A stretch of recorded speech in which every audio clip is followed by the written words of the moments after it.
Welcome to One Tired Teacher, episode 95, How to Incorporate Piggie and Gerald into Elementary STEM. I'm so excited today because I am talking about something that I absolutely love, and that is creating STEM or makerspace around literature. And today I'm going to focus on one of my very favorite authors of children's literature, and that is Mo Willems. He writes the best stories. They're fun, they're engaging, the characters are relatable for kids. He really brings the story to life with his illustrations and his words and just as characters in general. I love them. And in this case, I'm talking about Piggie and Gerald, two of my very favorite characters that Mo Willems creates. And we're talking all about how to incorporate them into elementary STEM. I hope you stick around.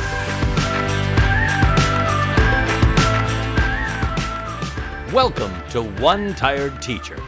And even though she may need a nap, this teacher is ready to wake up and speak her truth about the trials and treasures of teaching. Here she is, wide awake. Wait, she's not asleep right now, is she? She is awake, right? Okay. From Trina Debery Teaching and Learning, your host, Trina Debery. Hey, so today I want to talk about incorporating characters or, literature into STEM. When we're thinking about STEM, we are thinking about science and technology, engineering, math, and I think that those practices and those principles are really, really important when we're getting kids to think critically and we're getting kids to, solve problems and come up with solutions and create models and that represent the solution and all that type of thinking that goes on in possibly your STEM class or even in your classroom or even in your media center. I think all of that, integrated thinking is so crucial, especially right now in coming up with all of these problems that we have in the world. So I think it's a vital time to be teaching STEM. And if you are, starting to dabble in that, especially in the younger grades, I think it's okay and it's important for kids to be working through a process and to start to really understand that. So when we look at like the engineering design process, I think it's really important for kids to kind of work through this and see how this feels and like try this on, and like they're very natural thinkers and they're very curious, and I think that plays into that. And it's so important for us to foster that and allow it to cultivate and develop in our classrooms. So, and sometimes, when we get very rigid with like, it must be this way, it must be that way, it makes it so much more difficult for kids to think critically and think outside of the box. And we have to allow for some of those things to happen. We need to be learning to allow, kids to learn from failure and to fail so that they can see that failure is success turned inside out, and that they can see that they can pick themselves up and continue moving forward. And I think with Makerspace and STEM activities, we are giving kids the opportunity to do a lot of that inquiry and discovery, and for them to be able to start to recognize that there are endless possibilities. And I think that's really important. And so when I took a look at the standards in engineering, really especially for K through 3, I looked at them and I'm like, okay.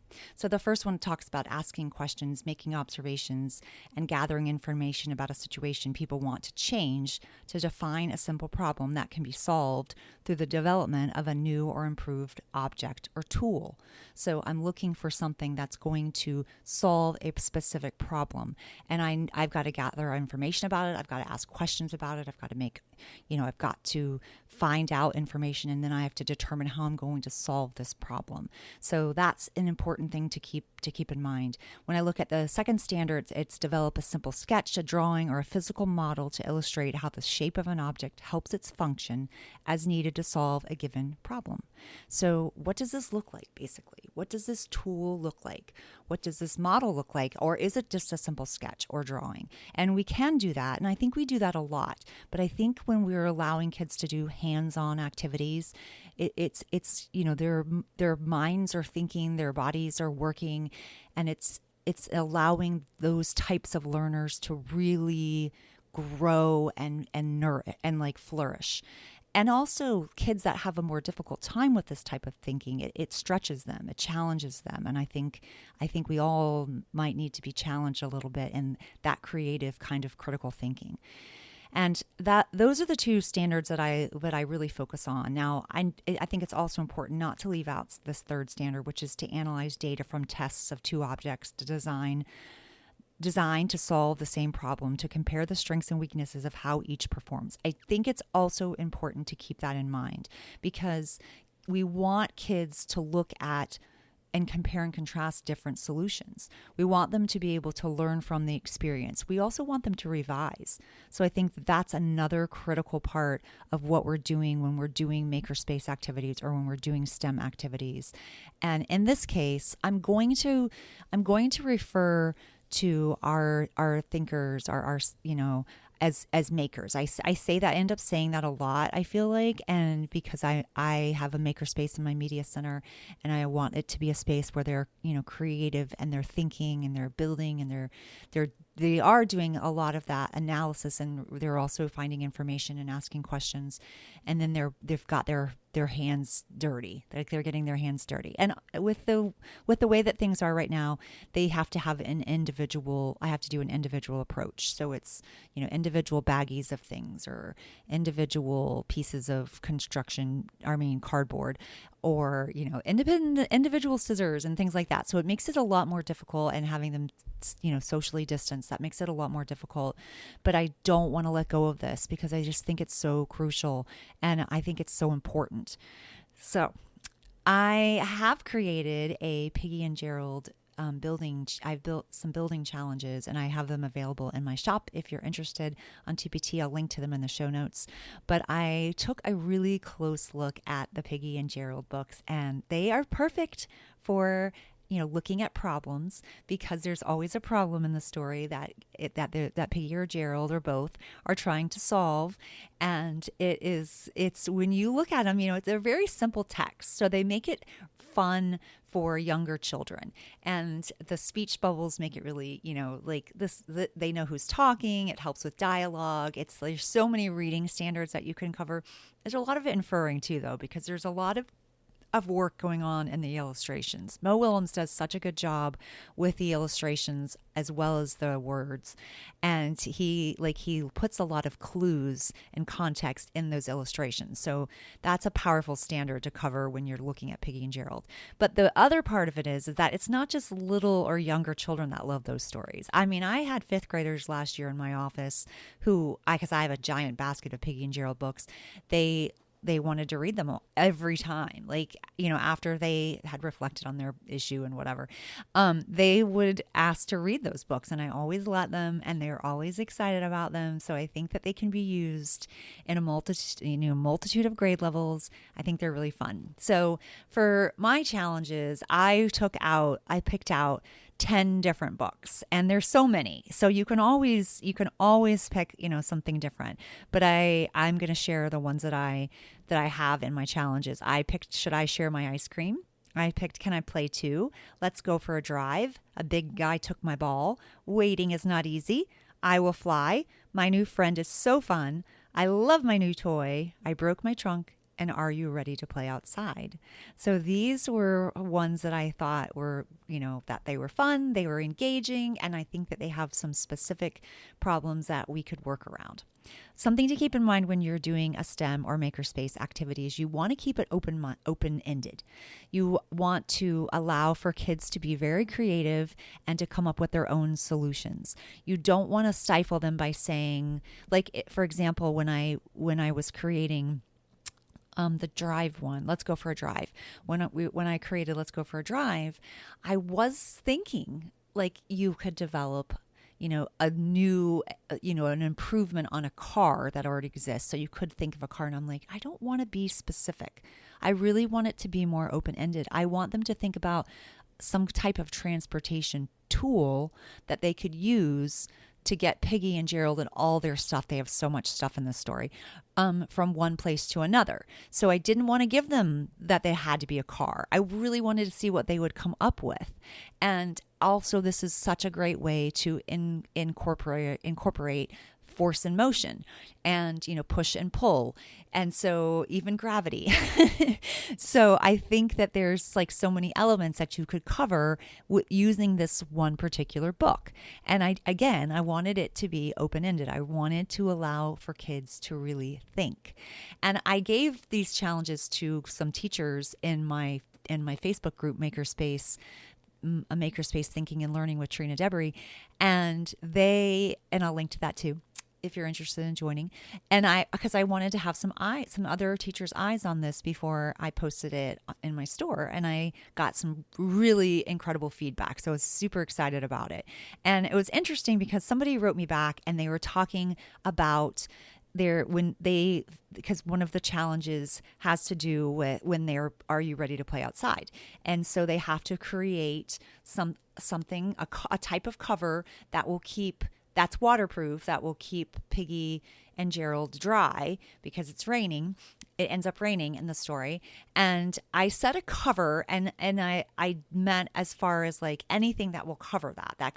It could be an umbrella, but it also could be a multitude of other things. And I want to see what kids think of. I want to see where their brain is going, because they're going to have to ask some questions about this. They're going to have to ask questions. They're going to have to imagine. They're going to have to create. They're going to have to figure out that if it works or doesn't. They do have some constraints in the challenge. I think it's important to give some constraints so that kids have some parameters to work around. That very often is how scientists and engineers are working. Even with this COVID vaccine, they're under this time pressure, like to get it done as fast as possible. So I think that even time constraints can sometimes, benefit what's work. Benefit the working, the problem solving mentality, because when they have to work within a time period, which we often do have to work within a time period, that can be really difficult for some kids. And they feel like they're failing because the time is ticking away. And that's okay, because we want them to experience that so that they can learn to, number one, deal with that, with failure, and also to learn how to solve that, how to pick themselves back up and recover from that. So I think that that's really important too. There's lots of social and emotional things going on in these types of challenges, and I think that that learning experience is vital for children, especially right now with the way that our world is going. But anyway, when I mentioned, a teacher wrote me back with some feedback, and she's like, I do have a question, like, for the cover, and they hadn't read the story. So they were asking questions, and I was like, well, their particular question could be answered if they read the story. So some of that, they could gather the information like we do when we're trying to solve a problem. They would gather the information from the actual story. And that's what I would want kids to do as well. And sometimes they're not going to find the exact solution because maybe they don't know what materials are waterproof. But hey, that's where testing comes in. And I think that is, can be really helpful. So one of the things, so I think that can be a really powerful way to bring Piggie and Gerald into STEM or into Makerspace. And I think it can be really fun. Now you're probably asking, how can you do this during this time of social distance? Well, that's where they may have individual, materials. And so you might have to, allow them to have, their own set of cardboard or their own set of scissors, their own set of tape, it's more time consuming for sure. But I think that it's still possible, and I think it's important. I also created a version where these challenges are digital, so you can get them on Google Slides. It comes together. It comes both. You can print them as a PDF, and you can post the challenge, and then you can see the challenge on Google Slides, and then there's you work through it. Like there's a journal for the kids to work through the process. So basically, they're asking questions, and they're even looking at some vocabulary, because I think that can be an important part. But they're asking questions, and they're formulating questions, which can be really tricky for kids. And so I think having them do this higher level thinking where they have to actually formulate a question that is, relevant to their challenge is important, and it takes some practice, and we want to get them practicing asking questions because that's what we want them to do. Essentially, we want them to ask questions so that they can find the answers to these questions. So I think that's really important. So and they have natural questions when it comes to Piggie and Gerald. So I think that that's helpful when we bring in characters that they are connected to and that they are engaged with. So I think that's important. And then they imagine their solution. You can have students, making a plan for their solution where they kind of decide, what am I going to do? How am I going to tackle this? What materials do I need? How will my construction work? And what is this going to look like? And then they really get to it, and they start building and they start designing, and it's so incredible to watch what happens. And then I think it's really important for them to reflect. I don't want us to leave that standard out, that third standard of engineering. I think it's important for us to keep that reflection piece in there and even collect data, because then we're bringing in some math with graphs and so forth, and doing some comparing and contrasting, which is not only like a scientific and engineering type of thinking, it's also, a literature-based thinking, and it's a standard in literature, so that's important as well. And I did include in my challenges a compare and contrast so that they can look at other solutions, what other people came up with, and they can talk about that, and they can talk about what's the same and what's different, and they can talk about what they might do differently next time, and then allowing them to do something differently next time. And I also think it's important for them to really understand the problem that their solution solved or could possibly solve. And then I want them to talk about how it went. So those are the components that they're working through. So I'm going to share some of the challenges. I'm going to share at least one or two of the challenges, because I think you could totally do this in your classroom with Piggie and Gerald, and with these books, and to really motivate and engage students. So the first one, and I did briefly mention this one, this is build a mode of transportation for Piggie and Gerald. So they're building a mode of transportation, and I left off the word for Piggie and Gerald, so I need to fix that. So I always give them a little hint of the problem. Piggie and Gerald are playing a game of drive. That's what's talked about in the story. Then they decided it's time to take a drive for real. However, they don't have a car. How will you solve this problem? So that's the problem. So then I've given them some challenge criteria and some constraints. So I say that the mode of transportation must hold both characters and all of their stuff. Now, what could you use for the characters? You could obviously use a little cutout of Piggie and Gerald. You could have them make Piggie and Gerald out of Play-Doh. You could you could use marshmallows as their stuff, because it's like a massive amount of stuff in the book. And maybe that could be part of it. Like, you could think about that's where you can incorporate weight and how heavy and how much weight something can hold successfully. And so that's another aspect that you can bring in to add that math component. The other part is the mode of transportation must be able to move from one place to another. So that's when you can talk about push and pull and force of motion. And so that is a natural conversation that can occur in that aspect. And then I always give them a certain amount of time. So you have blank, and I've left this open for teachers, you have blank minutes to complete your challenge. So this is where you're going to decide how many minutes they have. Because if you only have a class for 30 minutes or 40 minutes, then you're going to give them a specific amount of time. You want to give them enough time to work through the engineering design process and to be able to reflect on it as well. And also to clean up. That's a huge thing. That's really important. So that's an example of one of the challenges that I have used in this challenge resource that I feel like is really trying to get kids to think critically and to use literature in this aspect. So there's just so many standards that you can head upon, or you can touch upon, that makes it where they're thinking in a STEM type of mentality. So I hope that that's you like it's really got your brain thinking about what you could do with even with Piggie and Gerald or Mo Willems characters, what you could do in your classroom to touch upon science and engineering and thinking and hands-on activities. So I'm going to share some of the reviews because it was very insightful, and I think that maybe that will help you think some more. And in particular, like most people really loved it and like gave it 5 stars. Actually, everyone gave it 5 stars, and it seemed like they loved it because they said that they loved it, and that the having the digital aspect was really helpful because when you've got e-learners, you want to include them as well, and they can use so many different materials. You don't have to have the same exact materials unless I've given that as a constraint. Like in the challenges I made that they had to use cardboard. They could only use cardboard, like obviously in tape and scissors. But that was the only thing that they were able to use. So that's a constraint in this problem, and they have to figure out how to solve that.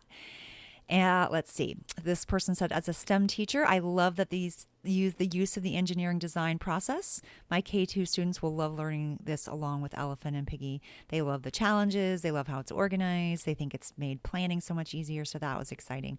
But I want to share the one where they specifically talk about the aspects of STEM. So I think this is great. I know it's geared towards K2, but it can definitely be used with older grades. The transportation one goes with force and motion. The refrigeration one goes with types of energy, as well as conductors versus insulators. So true. I also like how 2 of these can be tied to social and emotional lessons, learning how to occupy yourself and self-regulation, and finding ways to include friends. Like the resources that you provided at the beginning, that you could include links to the books that I included links to the books that are available on YouTube. In my opinion, this makes it something that a teacher can just literally open and share and start, and there's a little prep. It took me a second to understand the task. Build a device that allows Gerald to speak to whale. That's one of the challenges. When you have read the story, you will have a better understanding of that. And also, I'm curious to see what the kids think. Let's see. But that could just be me. And then she said, it didn't immediately occur to me that they were building a boat or a flotation device to get closer to the whale. Now, that was interesting to me because I didn't think of them building a boat or a flotation device. I was thinking more of like maybe a megaphone or possibly a ladder to get closer to whales' ears and so it's so interesting and that's what I love about it. That's why I think it's so important to have it open-ended, because then kids can think. They can come up with their own solutions. So I thought that gave me a big aha. Let's see. The recording passages are also really good and require students to critically think about the other solutions. I could see using this for many activities in my classroom. The digital version works exactly as intended. I would rate this a 5. So that was exciting. So I'm like, it just gave me a lot of information and made me really think about them. And it was for sure the way that I had intended. And I think that you want to think about. The reason I wanted to share some of that feedback is because I wanted you to hear what other teachers were saying, and also to like think outside of like, okay, it has to be like this. It doesn't have to be like that. It can be, we can do things. It doesn't have to always be like, I'm going to talk about force and motion today. I'm going to read you a nonfiction story about force and motion, or a nonfiction text, I should say. We can use literature too. And sometimes literature is the thing that hooks kids into reading. It can be that one thing that really excites them about books. And so I think that's important. And when we make characters come alive like this and we really think through their problems, we better understand the story, but we also think in a different way. We've got a divergent way of thinking, and we have endless possibilities. And that's the thing that really excites me. So I hope that got you thinking, at least got you thinking about how you could do that in your classroom with a variety of literature, and even possibly with Piggie and Gerald as your co-stars. If you want the work done for you, then I hope that you'll grab my product on my shop on TPT. And if you think I've got enough information, I can create these all on my own, then have so much fun with this. I hope that you enjoyed this. I love talking about, different ways to get kids really thinking. This one tired teacher is feeling, really excited because I love Makerspace and I love STEM. And so I'm not ready for a nap. I'm ready for more thinking and learning. And I'll see you next time. Until next time, sweet dreams and sleep tight.